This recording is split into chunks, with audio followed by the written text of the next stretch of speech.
여러분, 어떤 일을 시작하는 것은 굉장히 힘들어요. 그래서 오죽하면 시작이 반이다라는 말을 하죠.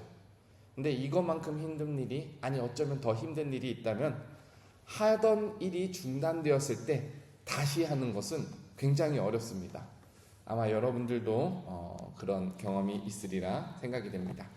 오늘 본문은요, 어제 이어서 어제 저녁에 이제 에스라 4장을 함께 봤거든요. 어제 이어서 굉장히 밀접하게 이어지는 내용입니다. 어제 말씀에 따르면은 바벨론에서 예루살렘으로 돌아온 이스라엘 백성들이 성전 건축을 시작합니다. 분명히 좋은 일이에요. 하나님께서 명령하신 일이고, 그래서 반드시 순종하고 해야 되는 일입니다. 그런데 좋은 일에는 항상 시험이 따릅니다. 성전을 건축하려고 하니까 어떤 사람들이 찾아와서 그 성전 건축하는 일에 자기도 참여하겠다라고 합니다. 언뜻 보면은 고마운 제안처럼 보이지만, 언뜻 보면은 어려운 상황에 누군가의 손길이 굉장히 필요한 일처럼 보이지만, 스룹바벨과 예슈아를 비롯한 이스라엘의 지도자들은 그 제안을 거절합니다. 왜냐하면은 돕겠다고 한 사람들이 여호와 하나님만을 섬기는 사람들이 아니었어요. 하나님께 제사도 하지만 다른 우상에게도 분향을 하던 사람들이었기 때문에 이들과 함께 성전을 건축하면은 하나님께서 명령하신 예배의 순수성이, 하나님께서 말씀하신 신앙의 순수성이 무너질 수 있었습니다. 그래서 지도자들이 결단을 합니다. 고맙지만 괜찮습니다. 당신들은 우리와 상관이 없습니다. 돕겠다고 했던 사람들이 도움을 거절하자 바로 방해꾼으로 변했습니다. 유다 사람들의 손을 약하게 만들었고, 관리들에게 뇌물을 주어서 성전을 건축하지 못하도록 계속 방해해서 결국에는 성전 건축이 중단되고 말았습니다. 여러분도 이런 일 있지 않습니까? 참 믿음의 선한 일, 하나님께서 기뻐하시는 일을 하고자 결단하고 시작했는데 주변의 시험이나 방해나 또는 환경의 어려움 때문에 그 결단이 좀 무색할 만큼 한 번, 두 번 멈춰지다가 완전히 중단된 적이 있지 않습니까? 아마 우리 각자가 살면서 이런 비슷한 경험이 한 번쯤 있었으리라 생각됩니다. 근데 이 성전 건축이 실제로 멈춰서는데, 처음에는 외부의 방해, 처음에는 이웃들의 견제 때문에 멈춰섰는데, 이것이 문제가 되는 것이 무려 15년 동안 성전 건축을 멈추어 뒀다라는 사실이에요. 처음에는 환경, 이웃들의 방해, 그리고 여러 가지 시험거리들로 멈춰섰는데, 시간이 지나다 보니까 아이고, 지금은 성전을 건축할 때가 아닌가 보다, 하나님의 뜻이 아닌가 보다, 자기 합리화에 빠지고 성전을 건축하는 일을 미루다 보니까 그냥 없이 살아가는 것이 그 생활에 만족하고 안주하게 되고, 그러다 보니까 자기 할 일이 우선이 되고 결국에는 하나님의 사역이 방치되어 불순종에 이르는 이 장면에 이르게 되는 것이에요. 저는 오늘 이 장면을 보면서 자기 합리화를 넘어서 다시 시작해야 될 때가 있다라는 생각이 듭니다. 여러분, 우리가 멈춰설 때, 우리가 안주할 때, 우리가 불순종할 때 자기 합리화에 빠질 때가 많이 있어요. 이래서 못하지, 저래서 못하지, 이거는 지금 하는 것이 옳지 않지, 하나님도 차라리 기다리기를 바랄 거야, 이렇게 생각하면서 자기 합리화에 빠질 때가 있습니다. 그런데 우리는 이 자기 합리화를 넘어설 때가 있어야 됩니다. 어떤 면에서 하나님께서 원하시는 일을 분별하고 다시 시작해야 될 때가 있어야 됩니다. 그런데 그 일이 참 쉽지 않을 때가 있어요. 시작이 반이라 할 만큼 시작하는 일은 어려운 일인데, 한 번 하다가 좌절했던 일, 한 번 하다가 넘어졌던 일, 한번 하다가 실패했던 일은 다시 시작하기 더 어렵습니다. 그럴 때 우리를 깨우는 것이 무엇입니까? 바로 말씀입니다. 우리 에스라 5장 1절 제가 읽어드립니다. 선지자들 곧 선지자 학개와 이도의 손자 스가랴가 이스라엘의 하나님의 이름으로 유다와 예루살렘에 거주하는 유다 사람들에게 예언하였더니, 하나님의 이름으로 학개 선지자와 스가랴 선지자가 일어나서 예언을 하는 거예요. 성전 건축이 이렇게 오랫동안 멈춰서 있으니까 하나님의 이름으로 말씀을 전하고 예언을 하는 거예요. 무슨 내용인지 참 궁금하죠? 이 내용이요, 학개서에 써 있습니다. 에스라서에는 안 써 있는데 여러분 학개서에는 써 있어요. 한번 학개를 찾아보겠습니다. 1장 2절입니다. 학개 1장 2절부터 4절인데요. 자, 한번 손으로 찾아볼게요. 학개는요, 구약성경 1311페이지에 있습니다. 학개 1장 2절을 한번 같이 펴보겠습니다.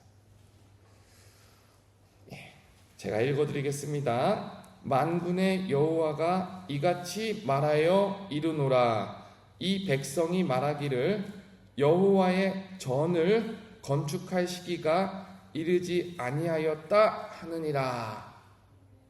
그러니까 이제 이스라엘 백성들이 실패에 부딪히고 환경에 막막함에 부딪히니까 스스로 말하는 거예요.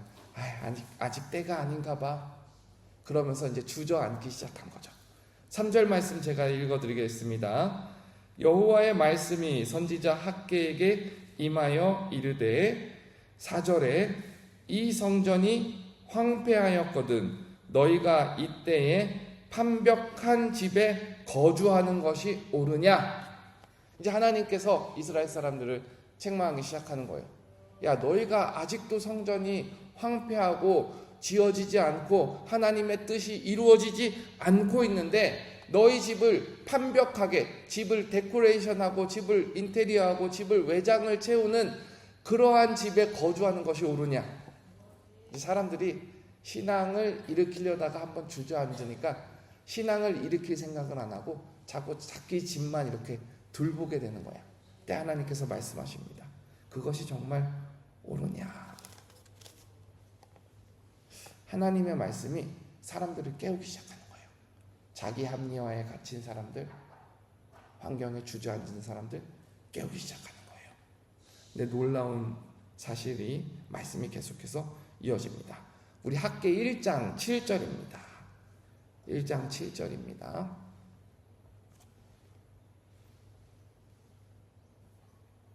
자, 우리 함께 읽어보겠습니다. 시작. 만군의 여호와가 말하노니 너희는 자기의 행위를 살필지니라. 예, 하나님이 말씀 가운데 행위를 살피라고 깨우치죠. 자, 이제 8절입니다. 8절 또 하나님께서 뭐라고 명령하시는지 보겠습니다. 시작. 너희는 산에 올라가서 나무를 가져다가 성전을 건축하라. 그리하면 내가 그것으로 말미암아 기뻐하고 또 영광을 얻으리라. 여호와가 말하였느니라. 아멘. 하나님께서 이제 실제로 움직이래요. 산에 올라가서 나무를 가져다가 성전을 건축하려. 그러면은 하나님께서 기뻐하실 것이다. 그러면 하나님께서 그것 자체로 영광을 받으실 것이다. 이렇게 말씀을 주시는 거예요. 참 하나님의 말씀은 우리가 잃어버렸던 것을 항상 깨우게 합니다. 우리가 놓치고 있던 사실을 다시 생각나게 합니다. 그리고 우리를 돌아보게 합니다. 말씀을 우리를 돌아보는 데 사용하시기를 바랍니다. 말씀을 내 자신을 비추시기를 바랍니다. 자, 이제 에스라 5장으로 돌아와 볼게요. 에스라 5장 2절입니다. 여러분 성경 이렇게 저렇게 넘기면서 성경책이 숨을 쉬고 있습니다. 에스라 5장 2절입니다. 자, 5장 2절에 보면은 이제 학개가 이렇게 예언을 했잖아요. 그럼 사람들이 어떻게 반응하는지 우리 함께 읽어보겠습니다. 5장 2절입니다. 시작. 이에 스알디엘의 아들 수룹바벨과 요사닥의 아들 예슈아가 일어나 예루살렘에 있던 하나님의 성전을 다시 건축하기 시작하며 하나님의 선지자들이 함께 있어 그들을 돕더니. 너무나도 감동적입니다. 하나님의 말씀이 떨어졌을 때 이 사람들이 주저앉아 있는 것이 아니라 일어났다고 합니다. 그리고 이 사람들이 일어나서 다시 자기의 사명의 현장으로 돌아갔다고 합니다. 선지자들은 이 옆에서 결쳐서 멀뚱히 보는 것이 아니라 함께 있으면서 도왔다고 합니다. 이것이 바로 교회의 역할이에요. 이것이 바로 우리의 모습이어야 됩니다. 우리가 주저앉아 있을 때, 우리가 정말로 갈 바를 알지 못해서 방황하고 있을 때 말씀을 함께 나누고 일어날 수 있는 공동체가 되어야 합니다. 목회자는 그 일어나는 현장에서 옆에서 기도하고 함께 있고 돕는 사람이 되어야 합니다. 사랑하는 여러분, 오늘 아침에 주저앉아서 도저히 일어날 수 없는 부분이 생각나고 깨어진다면 전화를 주십시오. 함께 기도합시다. 함께 상담합시다. 필요하다면 함께 현장에 가서 우리 고민해 봅시다. 이것이 바로 우리의 모습이어야 합니다. 하나님께서 기뻐하시는 일이라면 일어나서 시작할 수 있어야 합니다. 사실 이스라엘 백성들이 다시 일어나서 성전을 건축하는 일에 아무 걱정이 없었던 게 아니에요. 주변의 대적들은 그대로 있어요. 그리고 실제로 건축을 다시 시작하니까 이 사람들이 왜 건축하지 하면서 질문을 던지는 사람들이 있어요. 5장 3절을 제가 읽어드립니다.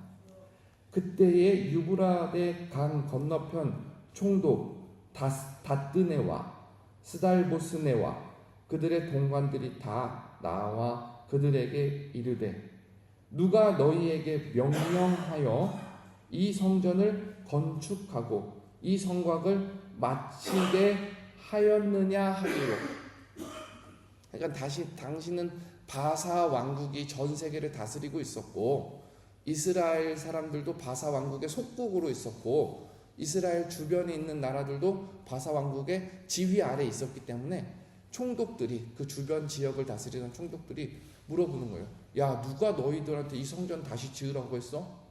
누가 너희들한테 이 성곽 다시 만들라고 했어? 하면서 의심의 눈초리로 쳐다보는 거죠. 근데 너무나도 놀라운 사실은요, 하나님께서 우리에게 다시 일어나라 말씀하실 때, 하나님께서 우리에게 다시 시작하라 말씀하실 때 말씀만 하시는 것이 아니라 하나님께서는 우리에게 다시 일어나서 일을 할 수 있는 능력도 주신다라는 사실을 기억하셔야 됩니다. 5절을 우리 함께 읽어보겠습니다. 하나님의 은혜가 얼마나 차고 넘치는지 이 5절을 읽으며 이 5절의 말씀이 우리에게 체험되기를 소망합니다. 함께 읽겠습니다. 시작. 하나님이 유다 장로들을 돌보셨으므로 그들이 능히 공사를 막지 못하고 이 일을 다리오에게 아뢰고 그 답장이 오기를 기다렸더라. 여러분, 너무 하나님께서 찬송받으시기에 합당하시지 않습니까? 하나님께서 돌보셨으므로 그들이 능히 공사를 막지 못하였다. 여러분, 다시 일어납시다. 다시 시작합시다. 다시 나아갑시다. 하나님께서 우리를 돌보실 겁니다. 능히 세상이 우리의 사역을 막지 못할 줄 믿습니다. 이 아침에 우리가 주저앉았던 자리, 우리가 방치하고 있는 것들, 우리가 스스로 합리하면서 이거 지금 우리의 때가 아니야, 우리가 하는 거 섣부른 걸 수도 있어, 아직 시기상조야, 하나님께서도 이해하실 거야 하면서 덮어놓았던 문제들.